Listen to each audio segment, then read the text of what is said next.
নমস্কার বন্ধুরা, easy cooking blog video থেকে আপনাদের স্বাগতম। আজ আমি রান্না করব সজনে ডাঁটা দিয়ে মসুর কালাই ডাল। চলুন শুরু করা যাক। ডালগুলোকে আমি ভালোভাবে ধুয়ে নিয়েছি, পাতিলে জল দিয়ে দিয়েছি। এখন আমি ডালগুলোকে পাতিলে দিয়ে দিলাম। এখন দিয়ে দিব রসুন ও পেঁয়াজ কুচি, দিয়ে দিব ৫-৬টি কাঁচামরিচ চেরা। আপনারা আপনাদের পছন্দ মতো ঝাল দিয়ে দিবেন। এখন দিয়ে দিব সামান্য লবণ, দিয়ে দিব সামান্য সরিষার তেল। সরিষার তেল দিয়ে ডালটাকে ঢাকনা দিয়ে ঢেকে দিয়ে সেদ্ধ করলে উতলিয়ে যাবে না। আমি ঢাকনা দিয়ে কিছুক্ষণ সেদ্ধ করে নিব। ফিরে আসলাম কিছুক্ষণ পর।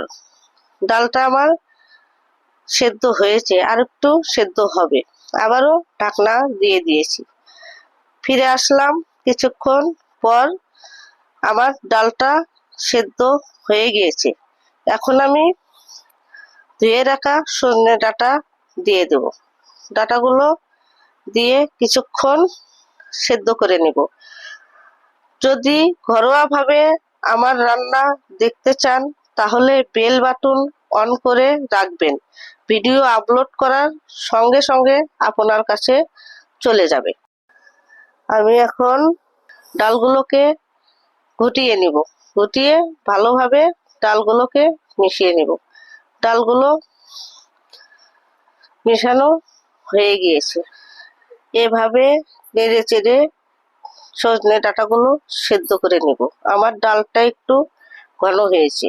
আমি এতে দিয়ে দিলাম জল, তবে এখানে গরম জল দিতে হবে। আমি গরম জল দিয়ে দিয়েছি। এখন ডালে দিয়ে দেব লবণ। লবণ আমি দিয়ে দিয়েছি। এখন দিব হলুদ। হলুদগুলো একটু ভালো করে নেড়ে চেড়ে মিশিয়ে নেব।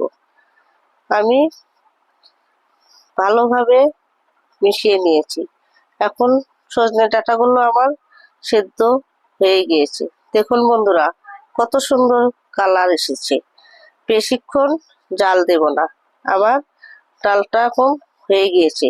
এখন নামিয়ে নেব। চুলায় কড়াই বসিয়ে দিয়েছি। কড়াই গরম হয়েছে।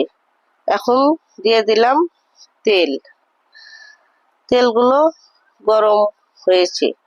দিয়ে দিলাম 2টি তেজপাতা, 2টি শুকনো মরিচ আর 1 চামচ পাঁচফোড়ন।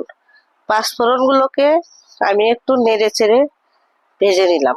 দিয়ে দিলাম পেঁয়াজ কুচি, দিয়ে দিলাম রসুন কুচি। রসুন ও পেঁয়াজগুলি ভালোভাবে ভেজে নেব। বন্ধুরা, আমার রান্নাটা যদি আপনাদের ভালো লেগে থাকে তাহলে কমেন্ট করে জানিয়ে দিবেন। পেঁয়াজগুলো আমার ভাজা হয়ে গিয়েছে। এখন আমি ডালগুলো ফোড়নে দিয়ে দিলাম। ডালগুলো ভালো করে ফুটিয়ে নিব। ঢাকনা দিয়ে দিলাম। ঢাকনাটা উঠে নিলাম। ডালগুলো ফোটানো হয়ে গিয়েছে। এখন নামিয়ে পরিবেশন করব। বন্ধুরা, আপনারা আপনাদের বন্ধুদের মাঝে শেয়ার করবেন, লাইক করবেন, সাবস্ক্রাইব করবেন। ভিডিওটি দেখার জন্য আপনাদের অনেক অনেক ধন্যবাদ।